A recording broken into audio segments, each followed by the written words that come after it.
Jusqu'à 13h30, les midis de culture. Nicolas Herbeau, Géraldine Mosna-Savoie. Notre rencontre quotidienne, c'est une conversation à trois voix avec notre invité ce midi. Il est écrivain et dramaturge et il écrit pour la jeunesse. Guidé par l'aventure, l'envie de découvrir, d'explorer, depuis près de 20 ans, il raconte des histoires dont les idées lui sont parfois apparues à sa propre adolescence. Il faut dire que quand il parle de la sienne, elle paraît féerique, notamment ses étés passés avec ses cousins, frères et sœurs à écrire, jouer des pièces de théâtre et développer son imaginaire. Comme s'il voulait garder un lien avec cette période, il continue d'imaginer des aventures avec de jeunes héros. La dernière en date, elle s'appelle Alma. On l'a découverte en 2020 dans un premier tome de ses aventures. Jeune fille africaine de la fin du XVIIIe siècle, née dans une famille que l'esclavage va faire exploser. Le troisième et dernier tome de cette histoire vient de paraître chez Gallimard Jeunesse. Bonjour Timothée de Fontbelle. Bonjour. Bienvenue dans les Midis de Culture. Merci beaucoup. Timothée de Fontbelle, on a envie de savoir d'abord dans quel état d'esprit vous êtes. Qu'est-ce que ça fait pour un écrivain qui a débuté une histoire? On va revenir sur d'où vient la genèse du personnage, de l'histoire, mais qui a débuté une aventure d'édition, en tout cas, il y a maintenant plus de 4 ans, de mettre un point final à une saga de trois tomes, de 3 épisodes. Ça fait quoi? Ça fait, alors parce que 4 ans, c'est la parution du premier, mais l'écriture, c'était encore 4 ans avant, je pense, le début de l'écriture. Donc c'est vrai que c'est des tranches de vie qui sont très nourrissantes, un peu épuisantes. Donc il y a exactement moitié soulagement, moitié grande nostalgie de voir s'échapper ces personnages. J'ai pensé depuis il y a quelques heures au fait que plus jamais je pourrais dire quelque chose d'Alma, quelque chose de nouveau d'Alma. Et je suis désolé, mais même aujourd'hui, je vais rien vous dire d'autre que ce qui est dans les livres. Et c'est ça la beauté des livres, c'est que ça enferme tout et que le prolongement, c'est pas à moi de le faire, c'est aux lecteurs qui s'en empareront. Alors ça va se poursuivre encore quelques mois puisque vous allez partir à la rencontre de votre public, de vos lecteurs et vos lectrices. Il y a de très nombreuses rencontres et de festivals qui vont vous accueillir dans les prochains jours. On mettra les dates sur la page de l'émission. Mais vous avez quel sentiment? Le sentiment du devoir accompli, puisqu'on va y venir. On va évidemment raconter d'où vient la jeunesse de ce livre, mais ça fait très longtemps que vous pensez à ce personnage. Donc aujourd'hui, d'y mettre un point final, d'avoir raconté le début de cette jeune Alma dont on va vous raconter l'histoire et presque voilà et la fin de son aventure, en tout cas c'est le sentiment d'un devoir accompli, de vous être aussi libéré en quelque sorte de cette histoire. C'est vrai, je pense qu'il y a quelque chose de la libération. C'est vous avez dit le mot devoir, ça paraît, il y a pas pire pour un auteur que de répondre à un devoir, et pourtant humblement je reconnais que c'est peut-être le seul livre que j'ai fait avec une petite mission, mais une mission de poche, qui est une mission il y a que moi qui en suis conscient et et ça ne compte que pour moi, évidemment. Je vais pas changer l'humanité, mais quand même de cette mémoire que je trimballe, de ce silence immense de ces 14 ou 15 millions de personnes victimes de la traite, pour ce qui est simplement de sa partie déportation d'ailleurs, parce que c'est encore bien des millions nés dans les plantations elles-mêmes et donc oui, et je ne me serais pas pardonné. Je suis peut-être ensuite, maintenant, il y a le jugement des lecteurs qui est très important, mais qui compte peut-être un tout petit peu moins encore que mon propre jugement, l'impression, en effet, d'avoir fait quelque chose qui ressemble un peu à mon rêve, à mon projet. Mais qu'est-ce qui vous empêche, Timothée de Fontbelle, de reprendre Alma? Pourquoi vous dites 3 comme ça? C'est vrai que le mot devoir vous révulse pas tant que ça.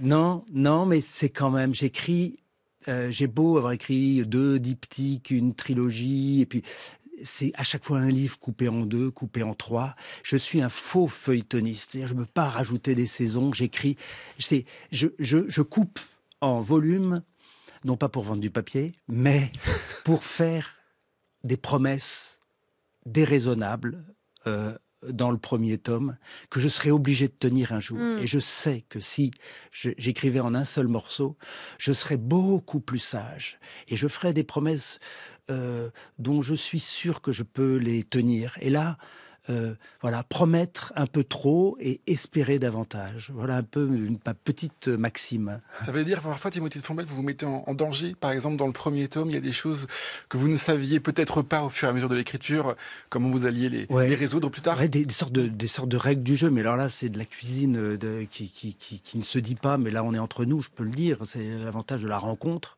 C'est par exemple, écrire une trilogie, j'en avais pas fait. C'était en deux volumes. Voilà, petit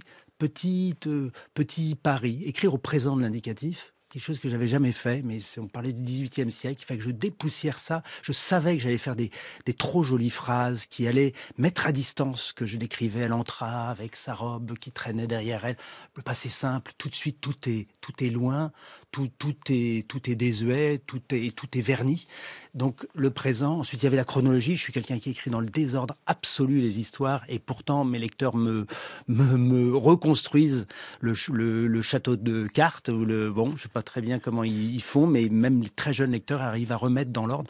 Donc ça, c'est vrai que c'est des risques. Et puis ensuite, il y a j'ai une sorte de GPS qui recalcule et qui me permet de prendre le chemin de traverse sur la droite, ou sur le petit chemin de terre depuis que le GPS existe, on ose prendre ce chemin de terre ou ce chemin de forêt, parce qu'on sait que le GPS va recalculer. Et mon projet est suffisamment mûr en moi, c'est-à-dire il y a suffisamment de préparation, de construction à l'avance pour que je puisse faire ce détour et ajouter un personnage imprévu. Il y a un personnage qui s'appelle Jeanne de Lise dans le 3e tome qui n'était pas prévu au programme, et beaucoup d'autres. C'est le canon de la Bastille! Le canon de la Bastille a tiré!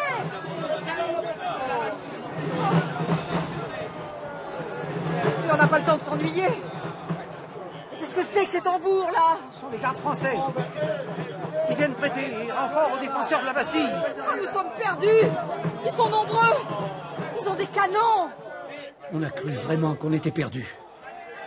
Et puis, l'officier qui les commandait a hurlé: « Braves Parisiens, les gardes françaises sont avec vous. Ils viennent vous aider à prendre la Bastille. » Mon Dieu! Ils ouvrent la dernière porte! La Bastille se rend! En avant!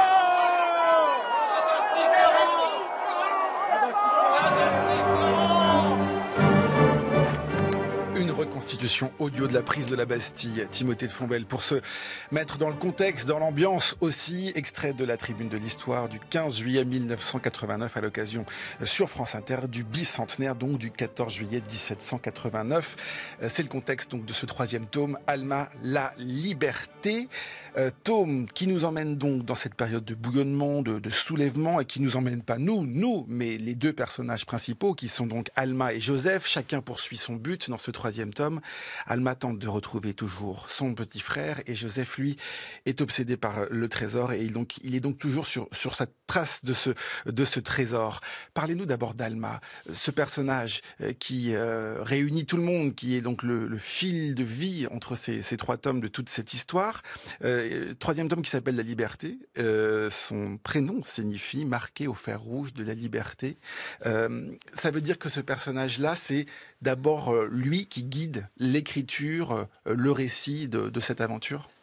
Oui, c'est le personnage qui apparaît à la première page du 1er tome, dans sa sieste, à l'ombre d'un zèbre sans rayures qui se révélera être un cheval, au fond de cette vallée d'Afrique, avec son petit frère, Lame, à côté d'elle, et qui, à partir du moment où Lame s'en va, Lame d'ailleurs qui est... Les 3 lettres de son prénom sont dans le prénom d'Alma. Je me rends compte depuis quelques jours, je repense à ce projet que j'avais, parce elle l'a dans le ventre, son petit frère, et elle va vouloir le retrouver.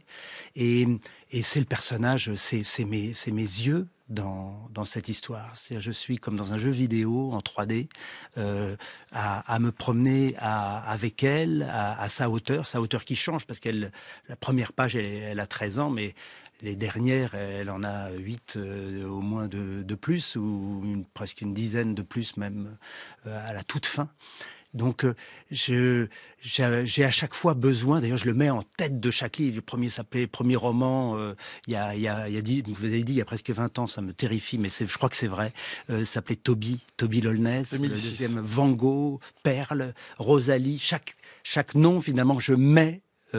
J'ai l'impression justement d'écrire mon cheval de Troie sur chaque histoire, et ces personnages là sont alors surtout quand il y a l'histoire avec un grand H qui est autour, c'est-à-dire il faut la regarder de manière, ça n'a d'intérêt que si c'est extrêmement personnel, subjectif, comment ils disent, la point of view, vraiment. Sinon, il y a des historiens qui s'en chargeront 100 fois mieux que nous, les auteurs, les raconteurs d'histoire. On entre dans votre saga avec ce personnage, donc sa relation avec sa famille. Ils vivent dans une vallée d'Afrique que vous avez inventée et qui s'appelle Issaïa. Et c'est vraiment le point de départ de l'aventure, puisque vous l'avez dit, il y a une relation très forte avec ce petit frère, à qui elle parle de l'ailleurs. Parce qu'ils vivent en quelque sorte dans un vase clos, protégé dans cette vallée, du monde extérieur, des dangers aussi. Mais Alma parle à l'âme, elle lui raconte des histoires merveilleuses, notamment liées à ce zèbre sans rayures qu'elle appellera Brouillard. Il y a toute une forme un peu d'histoire merveilleuse qu'elle raconte à son petit frère. Et puis son petit frère, il est tenté justement d'aller voir cet ailleurs. Et puis un jour, il va disparaître et toute la famille va à ce moment-là partir à sa recherche. Et c'est vraiment le point de départ de cette aventure, la séparation, l'ouverture au danger, l'ouverture aux autres aussi. Oui, ça me passionne que vous parliez de cette sorte de paradis du début, parce que tout à coup, je me demande si c'est pas une prison aussi. Il y a une phrase à un moment, je me cite, c'est la seule fois où je me citerai pendant notre rencontre, où je dis, même au paradis, il faut raconter des histoires aux enfants. Et là, il y a un peu un doute sur ce paradis. C'est-à-dire, ils sont protégés du monde pour ne pas l'affronter, parce qu'en effet, on est en 1786 au creux de l'Afrique, et que tout l'Atlantique, pas très loin de là, est le lieu de ce qui est maintenant rangé officiellement depuis, pour le coup, plus de 20 ans, comme crime contre l'humanité, et de ce qu'a été la traite pendant 300 ou 400 ans. Mais ça aurait pu être un livre en soi, simplement ce lieu censé être le lieu du bonheur, protégé, mais qui malgré tout ne suffit pas, parce que le monde vit à côté et qu'un enfant n'est pas fait pour rester au paradis. Et là, ça dit quelque chose de l'enfance. D'ailleurs, je suis parti dans une vallée d'Afrique, démarrer l'histoire à la frontière entre la Tanzanie et le Kenya, et j'écrivais. Et à ce moment-là, j'ai commencé à écrire en même temps un petit livre qui s'appelle Neverland, qui est un livre sur l'enfance. Et j'avais ces deux projets, ces deux chantiers sous le coude, et c'est très étonnant que ce soit né dans ce lieu des origines, d'ailleurs, de l'humanité, à vrai dire, parce que c'est vraiment cette corne de l'Afrique. Quand est-ce que Alma vous est apparue pour la première fois ?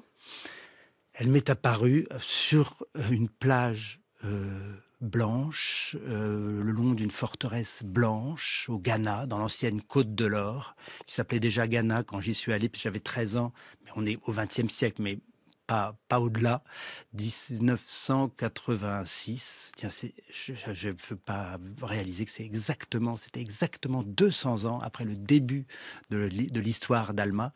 J'étais, avec ma famille, on vivait en Côte d'Ivoire pendant quelques années. Mon père était architecte, il avait une mission de 2 ans autour du schéma directeur de la ville d'Abidjan.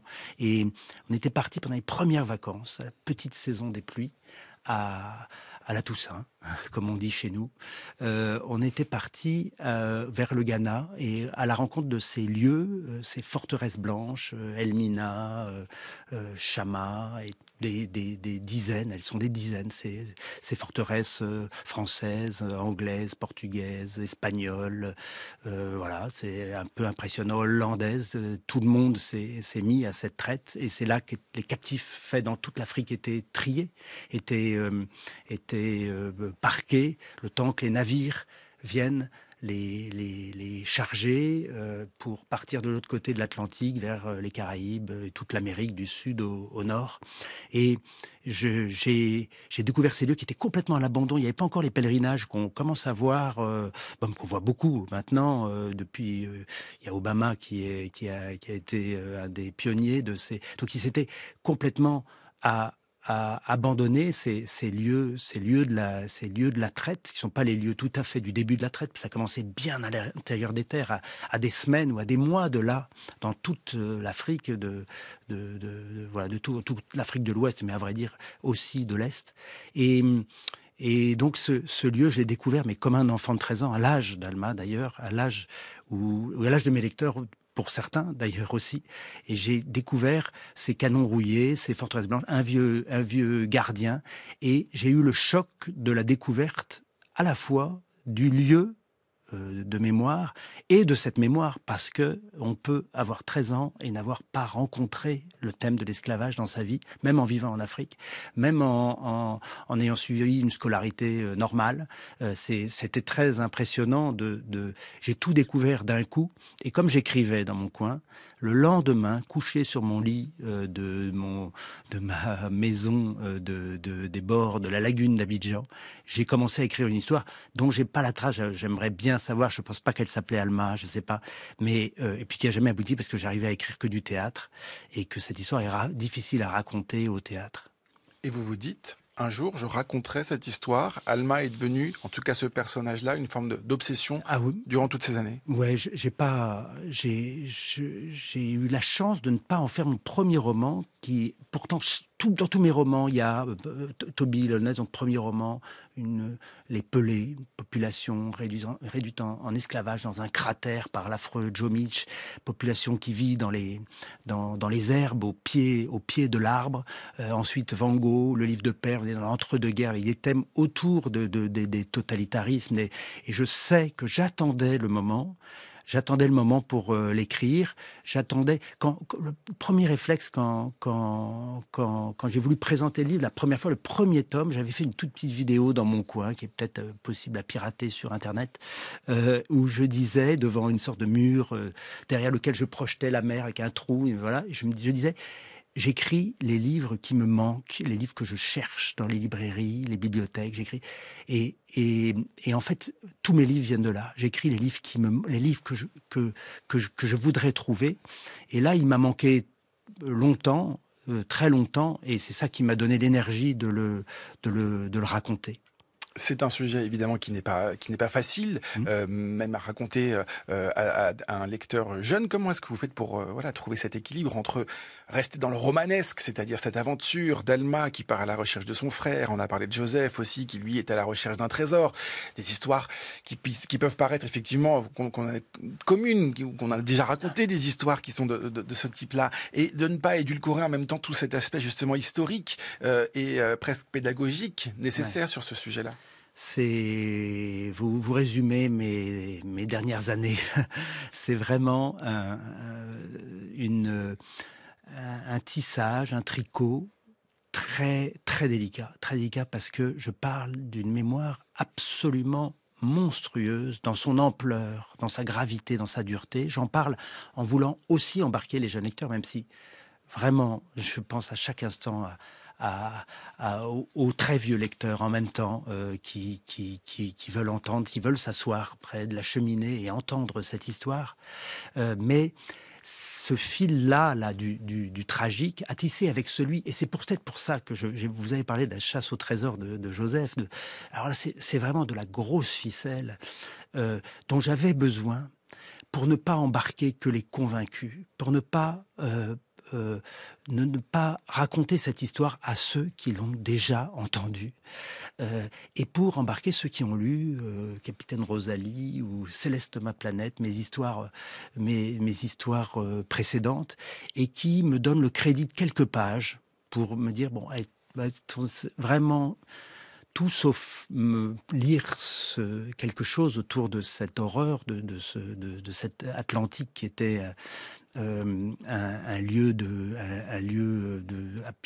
torture pour ces millions de personnes, et qui alors embarque comme Joseph, donc il embarque sur ce bateau, il cherche un trésor, comme mon jeune lecteur, comme moi d'ailleurs, arrivant dans ce château au bord de la mer. On ouvre un livre pour être emporté, et là, bam, on se retrouve face à l'imprévu, un tout autre trésor. C'est une personne, c'est Alma en l'occurrence, que Joseph rencontre sur le bateau, et c'est ce que transporte ce bateau, c'est-à-dire 550 captifs, déracinés, arrachés à leur pays, à leur culture, à des cultures somptueuses. Je me suis plongé dans l'histoire ancienne africaine qui a maintenant sa chaire au Collège de France depuis quelques années, et ça aide le raconteur d'histoire qui peut aller trouver l'information sur ces civilisations somptueuse. Oui, parce que c'est pas un roman historique, Timothée de Fontbelle. On n'est pas dans un roman historique, mais tout de même, il faut rester dans une forme d'exactitude aussi, dans cette transmission-là. Ah oui, et démonter le moteur de la traite. C'est ce que, vraiment, là, quand je parlais de mission avec un peu d'orgueil dans cette entreprise, mais ma mission, c'était je voulais montrer le plus d'aspects possible de ce qu'a été ce crime de l'esclavage et de la traite. Et donc, c'est pour ça aussi qu'il fallait 3 volumes. C'est dans le 3e, j'attaque la finance. Là, il y a un personnage de banquier rouennais qui d'ailleurs est réel. Et c'est pas pour rien qu'il y a la Révolution française au début. C'est pour intégrer la Révolution de Saint-Domingue qui termine. Ça démarre le 12 juillet, le 3e tome, 12 juillet 1789. Ça se finit en août 91, parce que je voulais intégrer la Révolution de Saint-Domingue à l'histoire de France. Et je voulais faire le même minute par minute des premiers jours de la Révolution de Saint-Domingue, comme je le fais de la Révolution française. Je voulais montrer les rendez-vous manqués de la Révolution française, qui est quand même un échec sur ce plan-là immense. La Déclaration des droits de l'homme, tous les hommes naissent libres et égaux en droit. On écrit ça, noir sur blanc, ça passe, c'est incroyable. Et l'esclavage continue 60 ans de plus, sans parler des 100 ans suivants et l'esclavage moderne qui continue sous d'autres formes. C'est tous ces rendez-vous manqués, je voulais les raconter aussi. J'ai adoré toujours toutes sortes de pêches, et j'ai adoré la pêche dans la Sèvre. Alors toutes les pêches de tendre des lignes au bout des branches pour prendre des anguilles qu'on relève au lever du jour le matin. La Sèvre qui passait dans la propriété de mes grands-parents. Non, c'est une réunion de petits étangs les uns à côté des autres, et il y a un très grand charme. Et alors, l'eau est toujours sombre, si bien qu'on sait. Je rêvais d'imaginer le fond de la Sèvre. Il y avait un mystère là-dedans, parce qu'il y a des gros poissons quand même, il y a des gros brochets, il y a des carpes que l'on ne prend jamais, qu'on imagine. Non, c'est sûrement les meilleurs souvenirs de mon enfance, c'est la Sèvre et la pêche. Avant la peinture, quand j'ai commencé à faire de la peinture et de représenter la Sèvre, la pêche a été reléguée un peu derrière. Le peintre François Morlet dans l'émission Le Pays d'ici, c'était le 9 mai 1991 sur France Culture. On l'a entendu parler de la pêche dans ce territoire, une réunion de petits étangs, dit-il, avec un très grand charme, c'est la Sèvre nantaise. Timothée de Fontbelle, je vous ai vu écouter avec attention cette description. La Sèvre nantaise, c'est un lieu très important dans votre enfance, pour votre famille. Je l'ai dit, c'est là où vous avez passé tous vos étés. Et voilà, vous le décrivez comme un lieu où vous avez pu explorer, expérimenter, imaginer, inventer. C'est incroyable. C'est la première fois que d'abord j'entends ces sons-là qui ressemblent que je pourrais écrire. Et voilà, de même que la peinture visiblement est un pis-aller. Voilà, c'est très bien. Pourquoi pas passer à la peinture, mais quand même la pêche, c'était plus important. Je dirais à peu près la même chose de l'écriture. Et puis j'ai jamais parlé de la Sèvre nantaise comme ça frontalement. C'est effectivement, je me suis enfui du 1er juillet au 1er septembre, puis de à peu près, même absolument toutes les vacances, toujours. J'étais pourtant né à Paris, mais il y avait ce mouvement vers ces boucles de la Sèvre, boucles des îles naturelles sur la Sèvre nantaise, à quelques kilomètres de la Vendée, mais toujours dans les deux Sèvres, que je voudrais rebaptiser les deux rivières d'ailleurs. Je crois que c'est deux Sèvres, ça fait pas assez rêver par rapport à ce que c'est. Et cette eau noire, je suis trop content de voir qu'elle était déjà noire, parce que cet homme a l'air un peu plus âgé que moi, qu'elle était déjà noire, parce que je crois que c'est mon regard qui s'assombrit, ou que c'est les pesticides qui l'assombrissent. Alors les carpes, malheureusement, sont un peu remplacées par des poissons-chats, mais elle est toujours là, et c'est le lieu de la liberté. C'est le lieu où tout est permis, où quand on ne revient pas le soir, les parents ne s'inquiètent pas, parce que je dois bien être quelque part et je reviendrai à un moment ou à un autre, et qu'on s'inquiétera le 1er septembre, justement. C'est le lieu de cette liberté absolue, et c'est ce lieu aussi où mon père, au début de l'été, nous disait, seule demande, c'était quelle va être ton œuvre pendant cet été, quel va être ton... Et il fallait quand même avoir une réalisation, quelque chose, une cabane, un ponton sur l'eau, une exploration lointaine. Il y avait cette notion d'œuvre, et j'y pense vraiment en vous le racontant. Je pense que ça a pas mal guidé ma création. Mais c'est le théâtre, l'écriture, le bricolage, le jardinage, la menuiserie, tout ça est né là-bas, et j'ai la chance d'avoir encore un pied là-bas. J'étais encore presque un mois le mois dernier, et c'est le lieu d'inspiration. C'est pas un paradis perdu comme on peut avoir en tête, notamment cette vallée d'Isaïa. On parlait de Alma tout à l'heure, votre personnage, le personnage de cette saga. C'est un paradis qui est toujours présent pour vous en tout cas, et c'est ce lien dont je parlais aussi en début d'émission entre l'écrivain que vous êtes aujourd'hui et l'écrivain apprenti que vous étiez à l'adolescence. Oui, et ça explique pourquoi je m'adresse à l'enfance beaucoup. Peut-être aussi pourquoi j'en parle, mais surtout pourquoi je m'adresse à elle, parce que c'est là que tout arrive, c'est là que tout commence, et quelqu'un m'a parlé, je crois que c'est Agnès de Sarthe qui présente le temps et la mémoire plutôt comme un escargot, avec cette proximité donc des couches lointaines qui sont finalement par rapport au centre de disons qu'on est dans le centre de l'escargot, ou non, on serait plutôt à l'extérieur, je me rends compte, de l'escargot, en grandissant. La proximité, on s'éloigne très légèrement, en fait, de cette enfance. Et par l'écriture, pour l'enfance et pour l'adolescence, j'ai curé ce canal, je l'ai maintenu en vie, j'ai essayé d'enlever ces caillots, quand même, qui se forment, cette boue, comme la boue sur nos bras de Sèvres, là, où ça circule plus ou moins. C'est pas très loin du marais Poitevin aussi. Et les anguilles, en effet, aiment bien cette boue, mais il faut la maintenir aussi quand on écrit. Et ça veut dire que cet âge-là, cet âge de l'adolescence, c'est évidemment ce passage très intéressant, très important de l'enfance à l'âge adulte aussi, qu'on retrouve d'ailleurs dans quasiment tous vos livres, toutes vos aventures que vous nous avez racontées.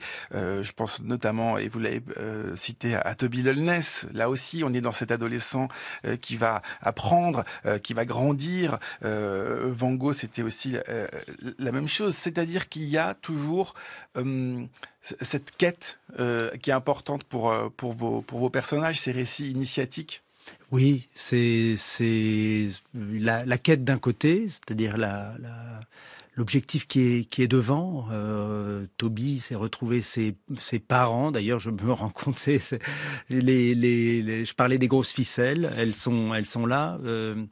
Van Gogh, c'est la quête de ses origines. pour le coup, plus parce qu'il est orphelin, et voilà, l'orphelin est idéal pour un auteur jeunesse, là, parce que ça débarrasse des parents qui sont un poids pour raconter des histoires librement avec un héros jeune. Ou Alma, la quête de son petit frère. Mais j'ai souvent besoin, parce que mon public est volage ou volatile, il grandit lui aussi, qui grandit, et puis qu'il a toutes les raisons de ne pas lire, qu'on lui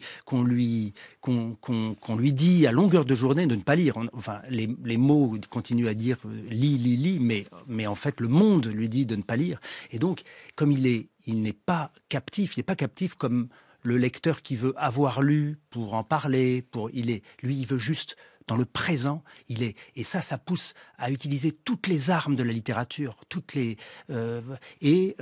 d'ajouter à cette quête, moi j'ajoute souvent en plus une poursuite, c'est-à-dire il est recherché, il y a des forces qui le poursuivent, ça met un moteur devant, un moteur derrière, et là, le lecteur, ça crée une sorte de pacte avec mon jeune lecteur ou mon vieux lecteur quand il est très exigeant et qu'il a besoin de promesses, justement, et puis il a besoin de promesses tenues. C'est peut-être ça la tension qu'il y a eu dans ces dernières années d'écriture du tome 3, c'est que je ne supporte pas les promesses non tenues. Jusqu'à 13h30, les midis de culture. Nicolas Herbeau, Géraldine Mosna-Savoie. Je vous ai fait peut-être attendre, je m'excuse. Je suis sorti tout de suite après l'orage et nous avions rendez-vous à 4 heures. Est-ce que vous êtes arrivé avant moi? Oui, nous sommes arrivés avant vous, mais qu'est-ce qui vous a empêché d'arriver à l'heure? Et vous n'avez pas dormi, Jeannot? Mais non, je n'ai pas fait de sieste après-midi. J'ai préféré aller me promener. Parce qu'après la pluie, vous savez que je suis toujours très content. Oh oui. Pourquoi? Parce que j'aime la pluie. J'aime la pluie, je déteste le soleil. Et c'est la pluie seule qui m'est très agréable. Vous verrez que dans mes livres, très souvent, les scènes se passent la nuit, ou se passent au milieu d'un orage, ou se passent au milieu de la pluie. Et il y a beaucoup plus de scènes nocturnes ou de scènes d'ombre que de scènes lumineuses et claires avec du soleil. Si je décris parfois de grands paysages ensoleillés, c'est toujours pour un événement triste et très dramatique. Je me détends lorsque, dans le livre, j'arrive à la nuit, ou quand j'arrive à la pluie. Et si je n'y arrive pas tout à fait, on sent la pente de l'écriture devenir plus aisée, plus aimable, parce que je me rapproche d'un passage où je sais qu'il va éclater un orage, où je sais qu'il va y avoir la nuit. C'était durant l'été 1952 la voix de l'écrivain Jean Giono. Timothée de Fontbelle, c'est l'un de ces livres qui vous a le plus marqué quand vous étiez plus jeune. Vous l'avez découvert à l'adolescence aussi, Le Chant du Monde de Jean Giono. Qu'est-ce que vous inspire ce qu'il vient de dire ? Je suis tellement d'accord. Et ce qui est très drôle, c'est que mon roman, Alma, est illustré par François Place, qui m'a beaucoup reproché de mettre beaucoup de scènes de nuit et de scènes de pluie. Et je connais pas évidemment cette archive de Giono, mais c'est mon maître vraiment. J'y pense pas assez d'ailleurs. Je pense pas assez à le dire parce que je peux citer Dumas, je peux citer, mais la sensualité de Giono, justement le début du Chant du Monde, cette sorte de sud imaginaire pour le coup, autant dans ses premiers romans, on est vraiment et puis dans les derniers d'ailleurs aussi, on est dans la Provence, autant là il fait une petite échappée dans un sud qui pourrait être l'Écosse ou le Canada, je sais pas, c'est un des voyages qu'il a fait d'ailleurs, l'Écosse, il n'était pas un très grand voyageur, et en effet, je comprends ce caprice de metteur en scène qui est d'aller, on fout de la pluie, là, on y va, on balancer de l'orage, ou alors la nuit. Alors dans le 3e tome, j'ai essayé, mais en suivant les conseils de François pour ces illustrations qui voulaient plus lumineuses. Et c'est vrai aussi que la lumière rend plus cru. Il y a quelques scènes à la toute fin d'Alma 3 où au moment de la révolution de Saint-Domingue, dans le Cap français qui est assiégé par la révolte et où on monte des échafauds où des victimes ou des coupables qui n'en sont pas du tout sont tués juste pour le principe, pour rassurer les Blancs. Et là, il y a de la cendre qui tombe, mais il y a ce soleil implacable. Et c'est la même chose pour les journées de la Révolution française. Je suis très heureux qu'il y ait eu un bon vieil orage le 14 juillet au soir. Et ça rajoutait de l'ingrédient romanesque comme tout à l'heure pour tenir le lecteur. Exactement. Et puis ça mouille les cheveux, ça fait briller les arêtes du nez. Ça, voilà, le conteur est heureux. Est-ce que vous vous dites aussi, Timothée de Fombelle, avec ces sagas, je veux offrir aux adolescents qui me découvrent en tant qu'écrivain, voilà, un livre peut-être qui changera le cours de leur vie, quelque chose qui leur apportera, je ne sais pas, qui répondra à l'une de leurs quêtes, quelque chose qui, voilà, est-ce qu'il y a cette idée-là aussi dans votre travail? C'était pas prévu au programme, ça vraiment, c'est la rencontre. Et là, le livre est paru il y a 3 jours, le 3e tome, et je commence des rencontres en librairie. J'étais à Bruxelles samedi. Et là où voilà, je me balade et je sors de ma tanière et je rencontre les lecteurs. Et tout à coup, je me rappelle pourquoi j'écris et pour qui j'écris. Et je rencontre des lecteurs de absolument tous âges, mais ces rencontres avec ces jeunes lecteurs qui, par exemple, se fichent de à peu près tout ce qu'on a dit là pendant cette émission, même si j'aimerais qu'ils écoutent France Culture en ce moment, et je les salue s'ils entendent, mais qui viennent simplement avec... Là, j'ai fait une lecture publique. Ils se bouchaient les oreilles. Ils faisaient comme ça pour ne pas entendre la lecture que je faisais du 3e tome, parce qu'ils ne voulaient rien savoir. Parce que ce qu'ils veulent, c'est retrouver leurs personnages. Simplement, retrouver les personnages, retrouver cette histoire qui leur parle à eux. Ils sont dans l'histoire. Et l'histoire avec un grand H, c'est mon histoire que je raconte. C'est pas, c'est pas que celle des livres d'histoire. Donc, ces jeunes lecteurs-là, en effet, je suis bouleversé du choc, mais c'est pas le choc de la rencontre avec mes livres, que j'en prends qu'une toute petite part à mon avantage.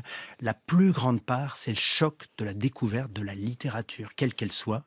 Dans littérature jeunesse, il y a le mot littérature, et je suis juste un des passeurs de cette découverte de la modernité, de la déflagration qu'est la découverte de la littérature.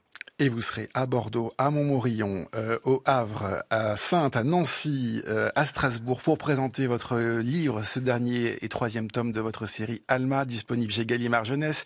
D'ailleurs, je rappelle que tous les volumes sont illustrés par François Place, vous l'avez dit, et que les tomes 1 et 2 sont disponibles en livre CD lu par le comédien Gaël Camilindi de la Comédie Française. Merci beaucoup, Timothée de Fombelle, d'être venu dans les Midis de Culture.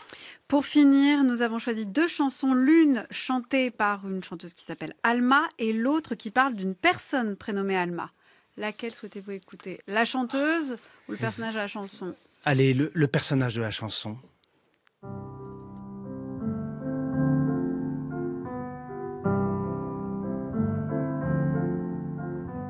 Alma mía, sola, siempre sola, sin que nadie comprenda tu sufrimiento, tu horrible padecer, fingiendo una existencia siempre llena de dicha y de placer, de dicha y de placer. Si yo encontrara un alma como la mía, cuántas cosas secretas le contaría. Alma Mia, chantée par Ignacio Villa. Merci beaucoup, Timothée de Fombelle, d'être venu dans l'émission. Une émission préparée par Aïssa Touendoy, Anaïs Isbert, Cyril Marchand, Zora Vignet, Laura Dutèche-Pérez et Manon Delacelle. C'est Nicolas Berger qui réalise cette émission et Florent Bujon. Et ce midi, à la technique. Merci à tous et à toutes. Merci Géraldine, à demain. À demain, Nicolas.